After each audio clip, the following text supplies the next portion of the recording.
Take responsibility. A classmate who used to look down on me. We hadn't seen each other for years, but a chance encounter led to a reunion. As adults, we sometimes apologize for our mistakes. She was one of those people, but I had something to say to her. Little did we know that one sentence would drastically change our fates. My name is Alex Foster. I'm currently working as a pediatrician in a hospital, though I've only returned a few days ago. Until then, I was training at another hospital. Training might not be the right word. It's more like I was sent away by my mentor. I used to work at this hospital under my mentor. But as soon as I ran out of things to learn, my mentor told me to gain experience elsewhere and threw me into a different hospital within the same network. However, it allowed me to gain various experiences. It's a fond memory. My mentor is retiring, and I was recommended as the successor. It's been 10 years since I returned. Although I've only been back for a few days, today is my first day starting work. Despite all I learned from my mentor, nothing starts until I actually see patients. In pediatrics, many children come in suffering. I need to carefully examine each one and always stay alert not to miss any critical signs. That's why collaboration with nurses is crucial, especially since I've only just arrived. Nurses know the patients better, from their characteristics to how to cheer them up. Honestly, I feel like I might hold things back at first, and few nurses know me. The veteran head nurse, Dorothy, is an acquaintance, but naturally, the new or mid-level staff either don't know me or have vague memories. Thinking about it, 10 years feels like a long time. It's almost like starting from scratch in terms of relationships. So, I decided to start by memorizing the names of the nurses working in pediatrics. After all, it's only natural to call people by their names, and getting them wrong is rude. But then, as I was looking through the list of pediatric nurses, I came across a familiar name. Sarah. Seeing that name brought back memories. I'll never forget, it was back in high school. Ever since I was little, I wanted to be a doctor. That was because I admired Dr. Brown, who encouraged me when I was sick and scared as a child. I wanted to be a doctor like him, but becoming a doctor is not easy. Even if you make it into med school through hard work, there are still walls of knowledge and skills to overcome. It's a field where new things are constantly being discovered and researched. So, I was studying hard since middle school. Otherwise, an ordinary guy like me wouldn't stand a chance at med school. I certainly joined a highly prestigious high school known for its academics. There, I met Sarah. She had a certain aura about her, drawing attention from everyone around her. To put it simply, she was the popular center of attention in our class. On the other hand, I was just a plain, inconspicuous bookworm that could be found anywhere. I was utterly absorbed in my studies, aiming to get into medical school. I didn't bother making friends. In fact, I preferred to spend any potential chatting time studying. Despite the importance of communication, I, in my youthful ignorance, didn't bother to learn such skills. But from others' perspective, I was just a classmate who only studied and barely spoke, seemingly annoyed when spoken to, difficult to approach, to say the least. Sarah seemed to look down on me. Look down might not be the right term. At the time, I thought she did, but reflecting on it as an adult, it was more like she was trying to look out for me, albeit in a harsh tone. Most people avoided me, not even attempting to converse, and some even disliked the idea of speaking to me. Naturally, no one wants to talk to someone who ignores greetings. But Sarah was different. Even when everyone else had given up on talking to me, she kept trying to engage. Why don't you try to be a bit more pleasant? Greeting is the very basic of basics. You're not participating in group activities again. That kind of behavior holds everyone back, you know. When someone is kind to you, you should say thank you. Didn't you learn that in kindergarten? You're going to have a hard time in the future with that attitude. She would meddle in my affairs like this at every opportunity. Back then, I found it incredibly annoying. I thought she should just leave me alone, but thanks to her, my high school life was quite lively, to say the least. Looking back, she was probably the only one who bothered to meddle in my business so much. And just like that, I found myself reminiscing about the past.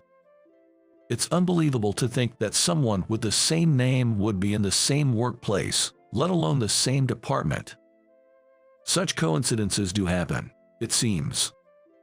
But then... Wait, Alex. Sarah. It wasn't just someone with the same name, it was actually her. When I showed up at the nurse's station, there was Sarah. Her hair was long and black, tied back, and she had a quiet appearance, but she still somehow managed to stand out, just like before. She must have always had the natural charm to attract people. I recognized her immediately, but it made things awkward. After all, she knew me from back when I could barely hold a conversation. It's utterly embarrassing. Of all places, she had to be the only one at the nurse's station. Dorothy had gone to the restroom, it seemed. No way, Alex. I thought it was a coincidence that the new doctor had the same name. I'm just as surprised. Sarah, flashing a bright smile, glanced around nervously. Realizing it was just the two of us, she said, "You're a doctor now, haha. I never thought you'd actually become one. But don't hold us back like you used to, okay?" Ick. I must still be that unapproachable classmate to her. Ahaha, I'll do my best. All I could do was offer a wry smile. After all, the old me was indeed terrible, to the point where it's understandable that she'd caution me not to hold anyone back. But that's all in the past. Fortunately, I acquired a decent level of communication skills after entering university, and I've been a doctor for 10 years now. I'm a bit different from back then. I noticed Sarah's eyes widen from a distance as she saw me talking to Dorothy, having returned. Seeing her reaction made me feel somewhat happy, as if I had grown a bit, but the embarrassment of being reminded of the past made me avoid her and stick with Dorothy for the rest of the day. However, a week later, Sarah asked to have a serious talk with me. The location was the break room, as she offered me a coffee and took a seat. I wondered what this urgent discussion could be about. If it was about work, Dorothy would be more suited for the job than me.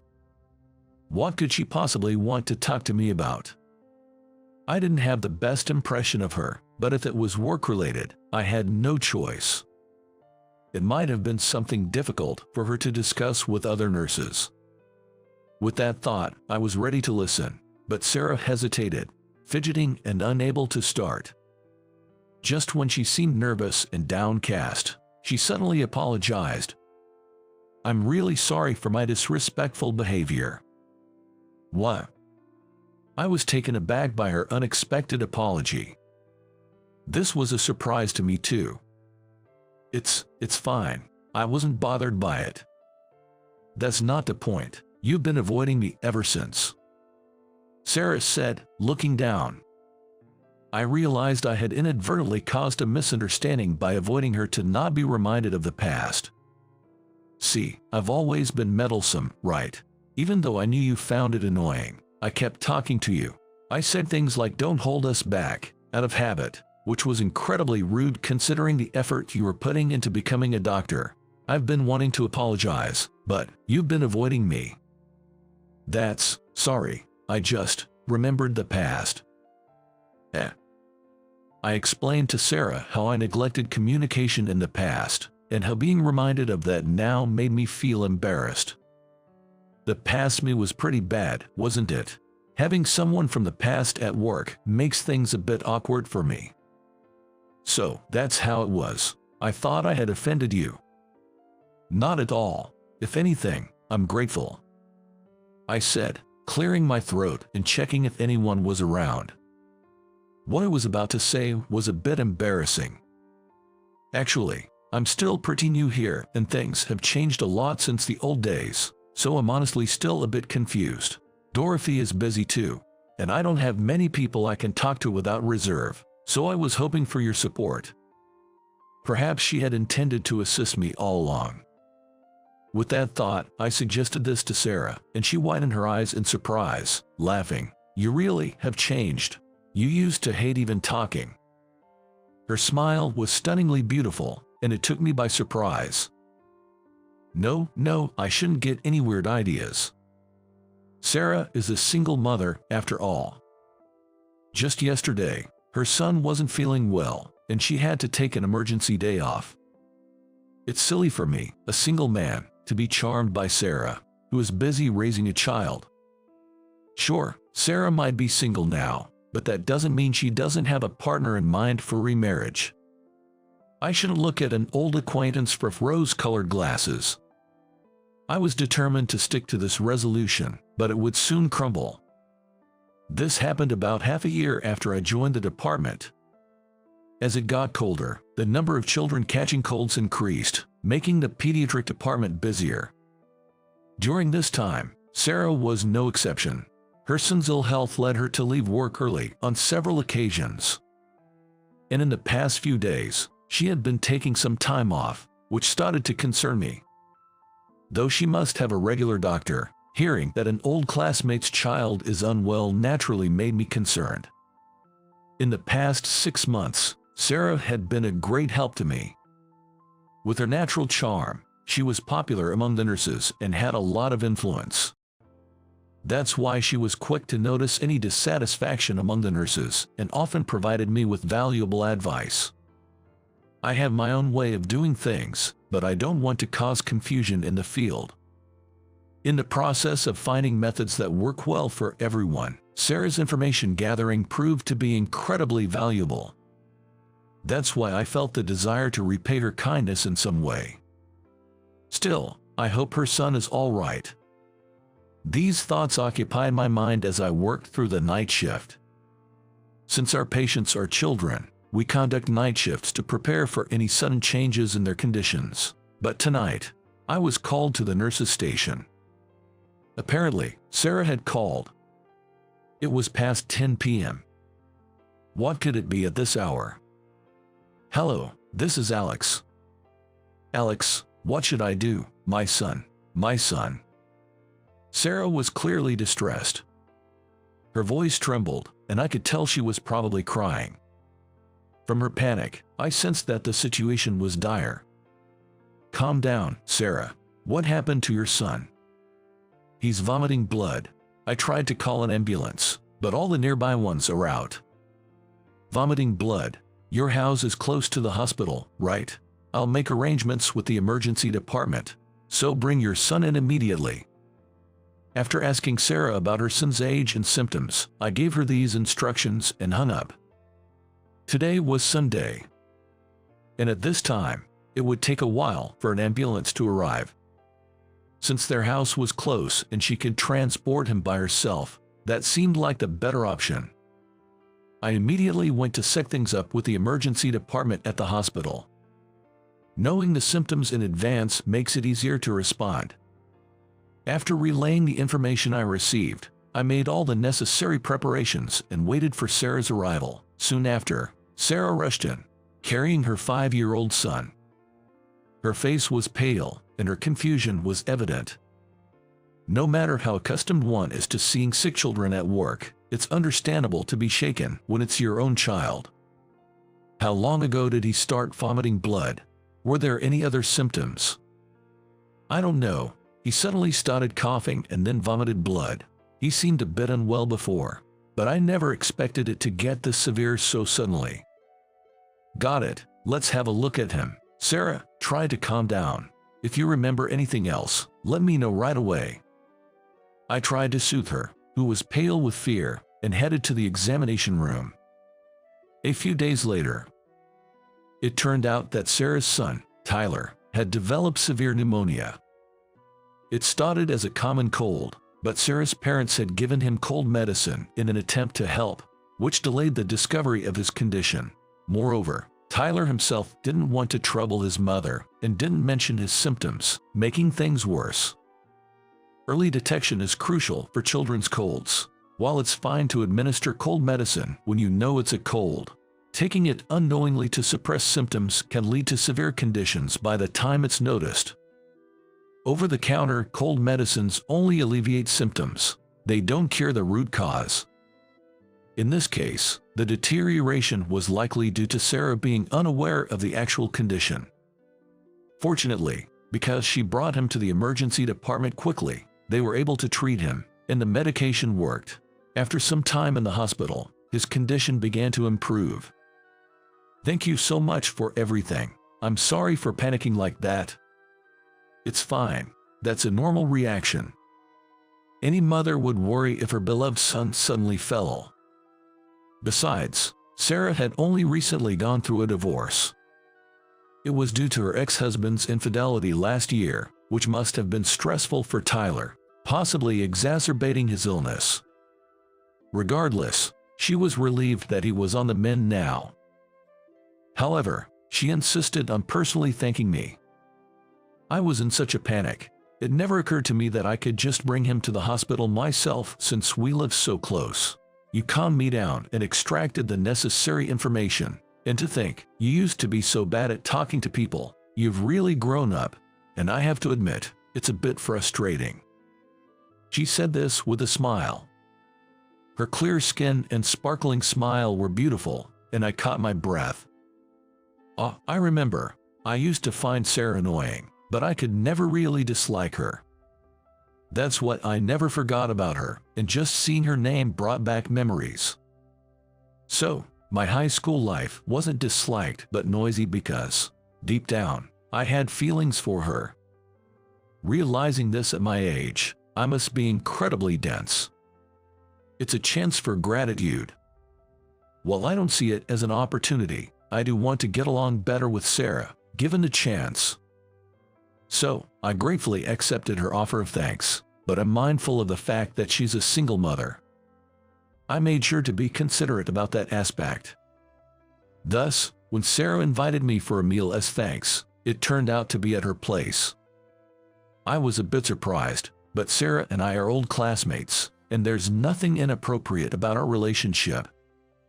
Reminding myself of that, I decided to visit their home after Tyler had recovered and been discharged from the hospital.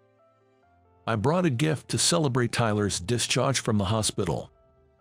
"Sorry for making you go out of your way," she said, but I was just happy as a doctor to see a child discharged safely from the hospital. I insisted on celebrating regardless. Sarah lives in a small apartment with Tyler. Knowing I was coming, she prepared hamburgers. To be honest, it's incredibly delicious. I almost finished them all without realizing. This is amazing. You could open a diner with this level of cooking. Oh, you think so? Definitely. Be confident. I'd come to eat every day if I could. Then, come and eat. Sarah laughed as I got carried away with my compliments. Despite being a mother, her smile hasn't changed from our school days. Seeing the same old Sarah made my heart race, and I found myself wanting to be with her forever. I'm not the same guy who only studied and was introverted. Now, I feel I could be by her side. I've gained that much confidence, I believe. From then on, I was treated to her homemade dinner once a month. But I couldn't just eat for free, so I made a deal to play with Tyler in exchange for the meals. Sarah, being busy with work and household chores, didn't have much time to play with Tyler. So, my offer was greatly appreciated, and I took him out for outdoor activities like playing ball on my days off. Seeing Tyler fully recovered and running around made me as happy as if it were my own achievement. He grew quite attached to me, even crying when I had to leave sometimes. For that reason, I've stayed over a few times, and what started as once-a-month visits turned into 2, then 3, and before I knew it, I was living with Sarah and Tyler. I intended to date her properly before any talk of living together, but I truly fell for Sarah. So, I told her, I want to be Tyler's father. I want to be by your side. To which Sarah replied, Tyler wants to call you dad, and I too want to call you my husband. Really? Yes, and you always enjoy my cooking so much. That makes me really happy. It's because your cooking is too good. Seriously, you've completely won me over with your food. I feel like I can't do without it now. You've got to take responsibility. Okay, as an apology, I'll cook for you, she said, blushing yet smiling, and we became a couple. Our relationship skipped straight to marriage from being classmates, but things between Sarah and me are good. If the high school me saw this, he'd be shocked. Marrying the woman who I thought looked down on me. Well, it was just my misunderstanding that she was looking down on me. Life is unpredictable. But one thing I can say is that I love Sarah now, and I see Tyler as my son. We hadn't had our wedding ceremony yet because Sarah is pregnant, but someday, we want to have a small wedding with Tyler and our new baby, be it a brother or sister. Working in pediatrics, I see many children, but my son is the most adorable to me. Marrying me has given Sarah more time and financial freedom, allowing her to spend more time playing and going out with Tyler. The increase in smiles in our family makes me happy. I must continue to do my best so that Sarah and Tyler can remain happy.